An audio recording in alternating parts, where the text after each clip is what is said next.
丰台甲台湾扫甲主厂来看森林古坑草岭，累积雨量是超过500毫米。大湖口溪做大水，岛内嘛有真侪里拢淹水。消防人员是出动手冷船，甲居民救出来。这水是淹甲半个车链遐尼悬，害人吊车。伫咧古坑，有一对翁仔某是坚持袂离开，影响着救灾。县府上备要甲罚5万块。民众是有够着急，总算是联络到受困的亲友。下午1点外，森林县消防局接到通报了后，紧急出动人员含动力船，驶过一片海到铁皮厝外口去救人。60几岁受困的妇人人讲，对透早就开始淹水，伊根本就走袂出来，嘛无物件通好食，规暝拢浸伫水内。好在在路尾是等到救援来。厝内底嘛水哦。透早那无走出来，北湖安尼哦。目前可能就是因为有泡在水里面，所以体温比较低，身体比较虚弱。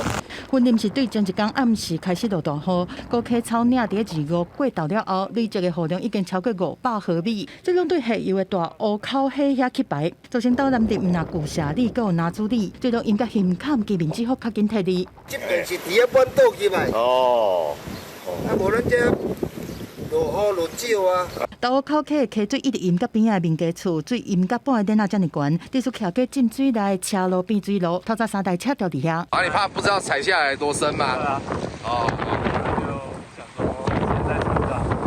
岛南镇有5条用管河川，镇长新会分工，山顶的大水拢对这边在组织，对透早抽水机就开始排水啊，但是根本都未复排。来到大湖口溪边，会当看到排水坑已经差不多要和溪面要变悬啊。镇长讲，这当祈祷这雨莫阁继续落啊。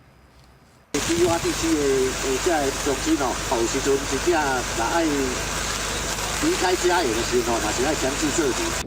希望民众配合撤离，才袂增加救灾的成本。针对古坑中湖一对翁仔某，前一暗是坚持无爱撤离，安怎劝拢袂听，结果过当讲才讲要走，县长张立生讲会甲因罚。我们大概罚款5万到25万哈，那甚至如果有造成任何灾损，我们还会再请求赔偿啊。张县长讲，民众无爱第一时间配合撤离，过当讲才想要出来，路已经未通，因为救灾会照规范灾害防救法来处罚。记者综合报道。